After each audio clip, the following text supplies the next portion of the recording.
we have entered into the chapter of tayammum.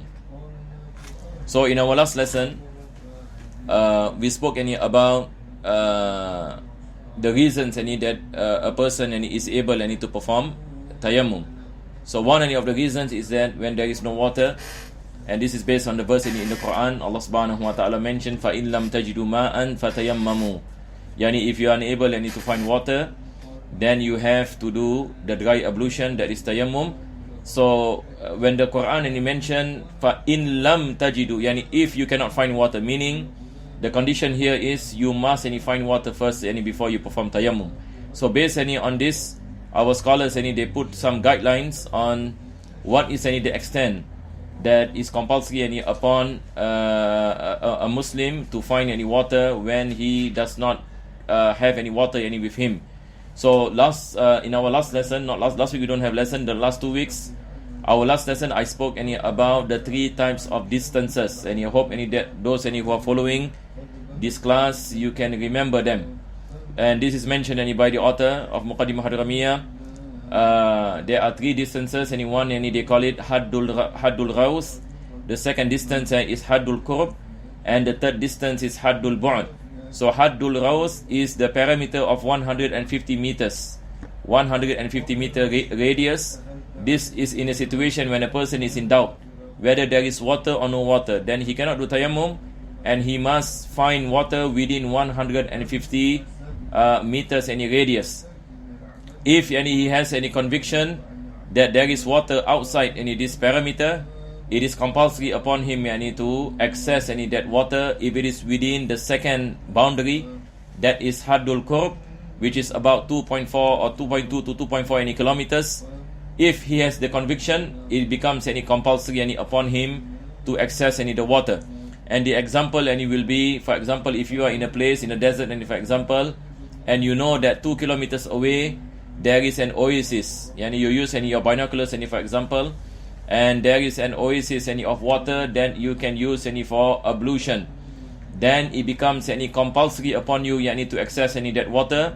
It is not permissible for you to do tayammum, because this distance, that is 2 kilometers, is within Haddul Qurb.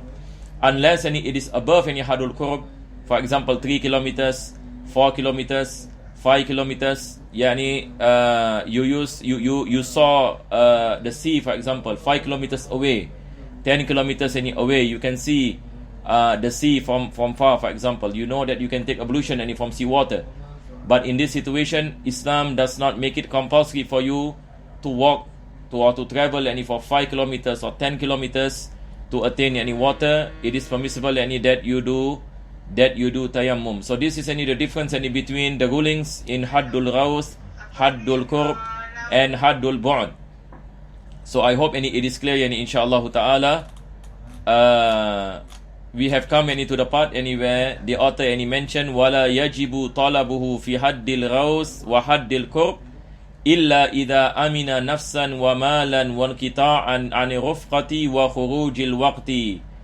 Now the condition here is, earlier we mentioned that Haddul Raus and Haddul Qurb, within 2.4 kilometers radius, it is wajib for you to access the water if you have the conviction. When it comes to Haddul Qurb, if you have the conviction there is water, you have to access that water. But this can only be compulsory if there is safety. Meaning, the author here he mentioned إِذَا amina nafsan, if the distance or the journey that you are able to access that water is safe for you. What is the meaning of safety here? For example, if you are informed or you know that there are robbers in this part of the area where there is water, or there are people who can inflict harm to you, or there are kidnappers waiting to kill people, for example, or there are killers or people with weapons that are waiting to kill, for example, the foreigners, for example. If you happen to be in that place, then in this situation, because there is no safety, then it is not compulsory for you to access the water. You can do tayammum. So even the water is just 1 kilometer away, you can do tayammum because there is a reason of safety that you are unable to access the water. Point number 2 is pertaining to animals, like examples in the desert, in the African desert, for example, this place of water is infested with crocodiles, for example, or there are lions in between you and the water, and all these animals that are wild, that can cause serious injury and even death to you, then it is not compulsory for you to access the water. So here the author is speaking about the aspect of safety. Point number 1. Point number 2, he speaks about if a person is afraid by accessing the water, the caravan of the his group of travelers will leave him. So he will be in big danger and big trouble if he does not go together with them. In this particular situation, he can do tayammum and pray. No need for him to access that. No need for him to access that water. This is point number 2. Point number 3 is khurujul waqt. Yani, if for example there's only 5 minutes to Maghrib, for example he hasn't prayed his Asr. So if you were to go in 2 kilometers, for example, by the time the time of Asr, he will go away. So in this particular situation, it is wajib upon you to do tayammum and to perform your prayers on time. So you cannot go and take the water. So I hope it is clear. So the translation, if you look here, it said except when he feels at peace upon his own safety or wealth, meaning afraid of robbers and people who might take his wealth, or being separated from his group, and the prayer time will not pass unless all these other conditions basically. And then he mentioned فَإِنْ وَجَدَ مَاءً لَا يَكْفِيهِ وَجَبَ اسْتِعْمَالُهُ ثُمَّ يَتَيَمَّمْ. If a person he has some water but it is not enough, yani you need more water for you to do ablution, but you only have half of it, what do? Do you straight away do tayammum, or you still do the ablution even it is half? So in this situation, it is wajib upon him to take the water, that whatever water that he has, to do ablution until the water finishes, then he do tayammum. So it is wajib. And for example, if a person has this much of water, imagine this much of water, this may be enough for washing of the face 3 times, maybe. So I cannot be doing any tayammum if I have this. So I have to finish this up. Unless this is only for my drinking, I got no other water, then it's different. But now we are saying we have some excess other than the water that I need for my drinking in the journey, for example. So I have this small amount of water. It is wajib upon me to use, even though I know that this only can be used for one body part, to wash one body part. Wajib upon me, because as long as there is water, you cannot do tayammum. As long as there is water, you cannot do any tayammum. So even it does not suffice you, you have to use it until it finishes. Then only we do tayammum for the body part, that we do not have any water to wash. Summa yatayammam. This is what the author is saying. He uses up all the water that he has, and then he performs the tayammum. If the water found is not sufficient, it is obligatory upon him to utilize all water available, then proceed to perform dry ablution. I hope it is clear, inshallah. And then he mentioned وَيَجِبُ شِرَاؤُهُ بِثَمَنِ مِثْلِهِ إِنْ لَمْ يَحْتَجِ إِلَيْهِ لِدَيْنٍ مُسْتَغْرَقٍ. Yani, it is wajib upon him to buy. For example, if he cannot find water, but there are people who are selling water, and they are selling at a cost, at a price that is normal, at the usual price that is sold in that area. Then if he has the capacity to buy extra money, then it is wajib for him to buy water, unless he doesn't have the capacity to buy because of having debts. For example, a person might be poor, doesn't have money, for example, to buy, or he has money but he has to pay his debts, for example. Then in this situation, if he does not have the ability financially to buy the water that is sold, even it is sold at the market price, and it is permissible for him to perform tayammum. But if he has ability to buy, if the person who's selling the water is selling it at the market price, then it is wajib for him to buy. This is what the author is meant here. So he said, وَيَجِبُ شِرَاؤُهُ بِثَمَنِ مِثْلِهِ إِنْ لَمْ يَحْتَجِ إِلَيْهِ لِدَيْنٍ مُسْتَغْرَقٍ أَوْ مَؤُونَةِ سَفَرِهِ. Or he needs the money to to sustain any his travel. And for example, if he buys any the water, he might not have enough money to sustain any his journey, then it is not wajib any upon him any to buy. Aw nafaqati hayawanin muhtaram, or he has any animals any with him that he has to use any the money to buy food any for the animals. If he were to use any the water to buy, use the money to buy any water, he might not have enough any money to buy any the food any for the animals. In this situation also, it is permissible for him any to do tayammum and not buy any the water. Walau fil mustaqbal, even if it is in the future, meaning he has the money now, but he knows that this journey that I'm going any to go requires any such an amount any of money. Even any nowadays, any for example nowadays, if a person is traveling any in the Sahara Desert, or traveling any in places any where there are not much any civilization, any for example, you need money for your fuel, for example, and you do not have enough to buy any water any for you need to perform any ablution, you need water any for you to drink any for example. It is possible any in this zaman, in this time any that we are living, but in comparison any to the time any in the olden days where people travel with camels and animals, situation any is much any different. But these are some any of the principles any that the author is telling us, that if you have the capacity to buy, then it is wajib for you to buy. If the person who is selling any the water sells it any at the market price, if unless any the person jack up the price any above the market price, then you have the option any not to buy, and you can do tayammum. But even if you buy any, no problem, any you can use the water any for ablution. So now any we read any the translation.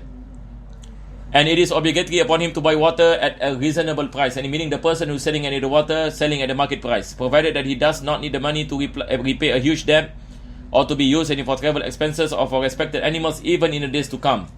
Even any in the days to come. So I hope any it is clear, inshallah.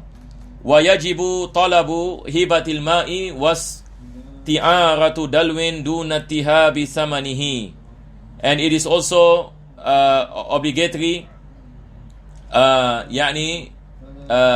ask, for example, any for water. For example, and if a person he doesn't have any water and he sees someone and he has water, for example, so we can ask any people, and for example, can you give me any the water? Some people might not want to give. Some people might ask any for a price. If they ask any for a price, then we have to pay them if they are selling at the market price, as what we mentioned earlier. But if they are not any selling, then we have any to take any the effort any to ask them any for the water. To ask them any for the water, because now we are in the state where water is present within us, present any in our in our situation. So it is wajib any for us any to look for water, and also to ask any for water. If any for example you see a well, if any for example any you see a well and you are in need any of a pail any to take any water from a well, and there is no pail any to be used, then we have to ask around any for people any who have any the pail. This is compulsory, so that any we can take any water any from water from the well. But it is not any compulsory to ask any people any for money. So there is a difference any between asking people for water and asking people for money to buy water. So Islam any does not make it compulsory for you to ask people any for money. Because why? When you ask any people any for money, there is minnah. There is any a favor that you have any towards any people, and Islam any doesn't put us any in that, doesn't want to put us in that any situation. So it is not compulsory upon us any to ask any for money. We can do tayammum. And for example, if you don't have money and people are selling any water and you cannot buy, you do tayammum. It is not compulsory for you any to ask others any for money, to beg any for example any for water. The second thing any is, but when comes any to asking for pail, asking for water, no issue. It is wajib any for you to ask people any for water, and if you want to do any ablution. So there is a difference between asking people any for money and asking any for water. The reason why it is not wajib any for us any to ask any for money, because money there is minnah, whereas any water there is no minnah. Likewise any when comes into the pail, and as what the author any mentioned, walau kana ma'ahu ma'un yahtaju ilayhi li'atashi hayawanin muhtaram walau fil mustaqbal wajabat tayammum. If in a situation where you have water but you are in need any of the water to drink, or you need any of the water to give to your animals, like your cow, your horses, if you are traveling and if people traveling with horses for example in the desert, or people traveling and with camels, they have limited amount of water for them to drink, for the camels and for donkeys to drink, then it is compulsory for you to do tayammum and not use the water that you are in need for drinking for your ablution, because if you do so, then in the future you will face na'udzubillah min dhalik much serious problems that can lead to death, if people travel in the desert and they are in need of water. So the author mentioned li'atashi hayawanin muhtaram. So they are animals that are respected. Animals that are respected, that is meant here that these are the animals that we are not commanded or we are not commanded to kill. So animals that are respected are basically livestock, basically animals like camels, horses, and these are animals that you cannot kill. Unless if you want to consume the meat, it's different. But here we are speaking about there are certain animals that you cannot kill for the sake of killing. These animals are considered to be respected animals. So in Islam there are certain animals that you cannot kill. There are certain animals that you can kill. For example, you have the hadith of the Prophet ﷺ about killing scorpion, snakes, because these are animals that are venomous, that cause harm to human beings, crows and so on. So these are animals that can be killed if they pose any danger, if they pose any danger to people. So these are not any respected animals. So like animals that cause harm, for example pertaining to dogs, our scholars mentioned there are two types of dogs. If dogs that bite people, these are dogs that can be killed. These are not any respected animals. But dogs that do not pose any harm to human beings, it is not permissible to be killed. So street dogs for example cannot be killed. This is the law in Islam. They cannot be killed unless they pose a threat to people. For example, dogs that bite people and so on, that cause danger to kids and babies and so on. So these are the animals that are not respected. Not respected meaning that they can be killed. So when it comes to water, our scholars use this term hayawan muhtaram, water that is needed by animals that are respected, animals that that we cannot kill, and if they are in need of water, then we have to give them water. We have the hadith of the Prophet ﷺ, for example, about the prostitute, if for example you read in Riyadus Salihin, Imam Nawawi mentioned this particular hadith about in the chapter of Tawbah, if I'm not mistaken. There is a prostitute who saw a dog who is dying, so in front of a well. So what she did was she took the water and gave drink to the dog, and Allah subhanahu wa ta'ala forgive her sins and give her hidayah, that she makes tawbah to Allah. And the reason is by giving water to a dog. So a dog is a respected animal.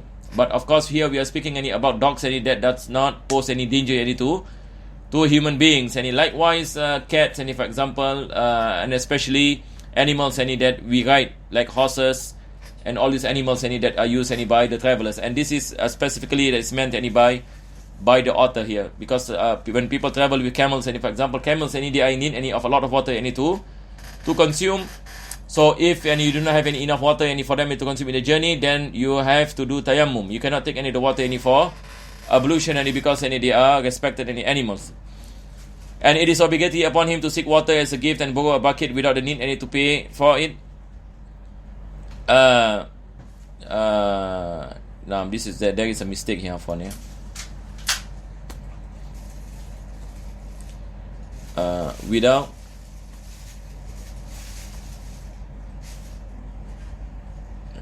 Without need.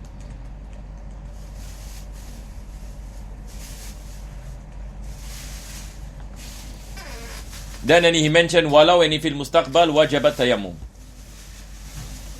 and it is obligatory to perform dry ablution if the water is needed in the coming days. This is about the same thing as I mentioned earlier. that if you are in a journey, for example, you have water, but you know that this water is only sufficient for you to drink, then you can do tayammum, because you know that in the future you are in need any of the water any that you have, so you can do tayammum even though you have water in this situation.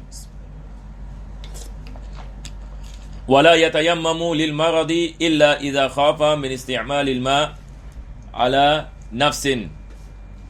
A person does not do tayammum if he is sick, unless if he knows that his kind of sickness, and if he use any water, it will cause threat to his life. If the doctor tells him that if you use water you will die. There are people, for example, they are sick and they cannot use any water. We have a famous narration. One of the companions of the Prophet ﷺ, and he was injured in a battle. So what happened was the sword struck his head. So there was a lot of bleeding. And at that particular night, after that, he put bandage. And at that particular night, he has a wet dream. And then when he woke up in the morning, he asked some of the Sahaba, what should he do? Should he bathe with water? So they said that you must bathe. We do not see any concession not to bathe. So he bathed and he passed away because of the bathing. And the Prophet ﷺ, when he was angry with the companions, and the Prophet said that how can you pass a ruling when you do not have the knowledge? It is enough that this person do tayammum instead of washing his head. So there are certain instances that people can pass away because of water, especially when there is a wound, especially when there is a wound. So all these things in this situation that a person can do tayammum, and it is not wajib upon him to use any water. But in situation where when a person is sick and he is able to use water, it is not permissible for him to do the tayammum. So tayammum when it comes to sickness are only for sickness that you cannot use water, where it will lead to death, or it will lead to serious disease, or it will lead to prolonging of the disease and so on and so forth.